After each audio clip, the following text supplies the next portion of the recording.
guys, and welcome back to my channel.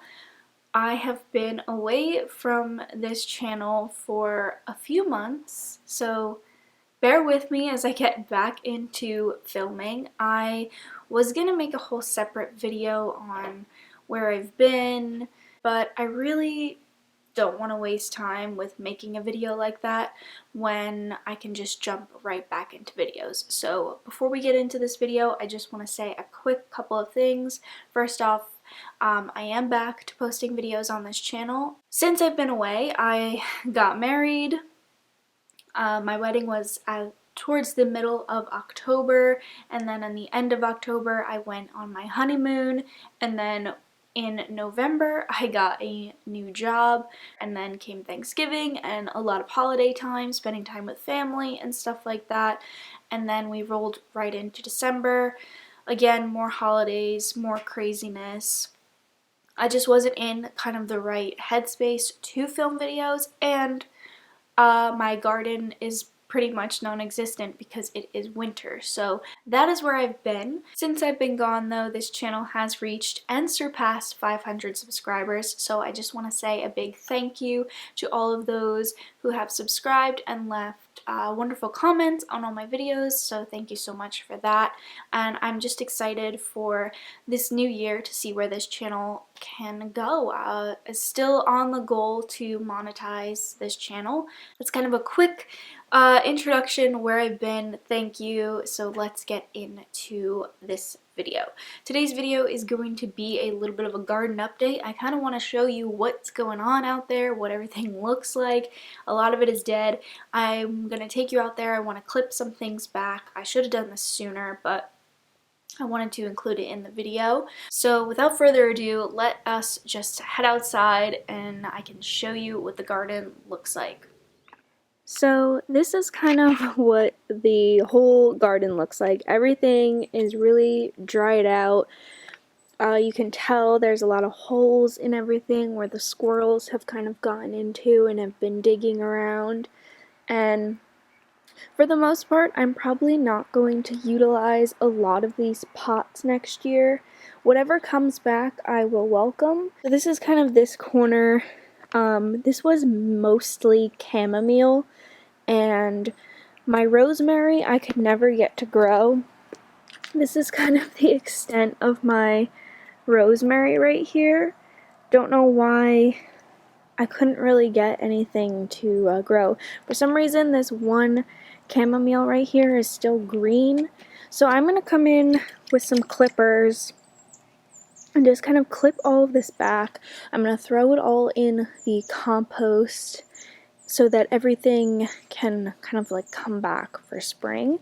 I may throw some mulch on top of the things that I really want to come back, but that's like an extra added step to kind of protect the root systems. But again, you can see the squirrels have kind of really dug through here, so I don't know how many of these root systems are still intact. Then I still have my lemon balm. The lemon balm did really, really well, and I'm gonna just clip back all of the dead stuff. This is some more chamomile. Over here, this was a late addition of some mint. Over here, I have some sage and thyme that is kind of just holding on. I can't believe the thyme and sage still have like usable leaves on them. It's kind of crazy. And then over here, I've got my lavender. This is kind of drying up now, so I'm just gonna clip this all back, but it actually still smells good, but it's just very dry, and the squirrels have really like dug around in here. So if you've never had to kind of trim back a garden, there really is no rhyme or reason to it. Certain plants have specific instructions, so if you want to look up your specific plant, feel free to. And I'm also trying to do this one-handed. So then you can just compost these guys, and then in the spring you should get some new sprouts off of this root. You can feel the pots are pretty frozen.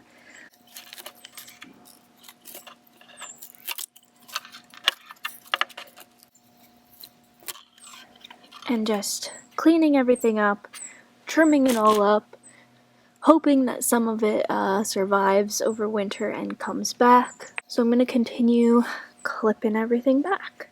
So this is my little pile of all my dead plants. Trimmed them all back as best as I could. The mint and the lemon balm are a little bit more difficult to do. This is just a nice little way to come out here, even if you feel like you're not doing anything, to kind of help beat the winter blues if you love gardening like I do. So I'm going to bring all of this over to the compost. Like I said, this is great like brown material for compost.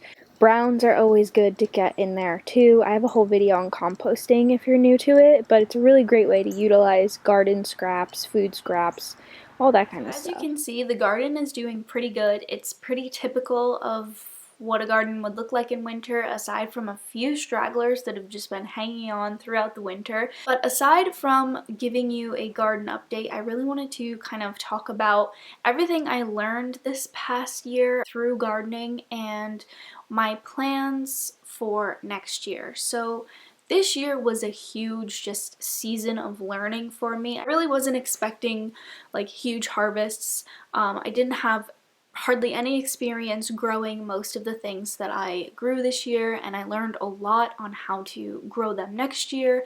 I did plant a lot of things that will just naturally return in the spring, so I'm excited to see if those plants actually do thrive and return in the spring. That would be nice. It saves me a lot of like starting things from seed again.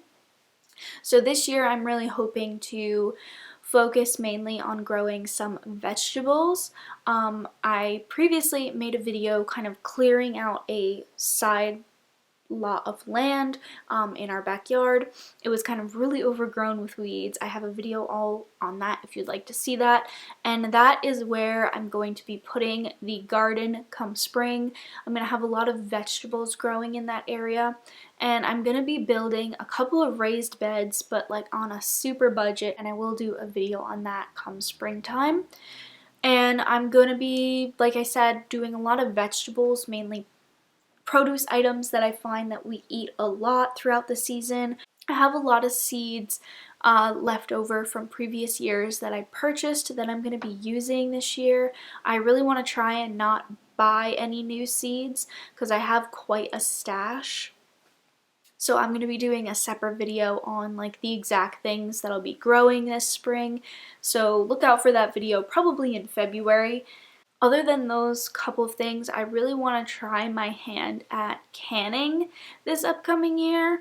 I've done a lot of research on canning. I've watched a lot of videos. I actually have a couple of canning books, and I really want to try my hand at canning just a small amount of stuff. I'm not going to go crazy because I don't really have a ton of space to store canned foods at the moment, but I really want to try my hand at canning some tomato sauce, mainly a lot of tomato based things that I can use over winter. Those are kind of my plans for this upcoming gardening season and kind of videos that you guys can look forward to. So I wanted to just make this quick video as kind of a jump right back in. You can kind of know what to look forward to for this upcoming year, and I really cannot wait for spring. I just want to get my hands in some soil again.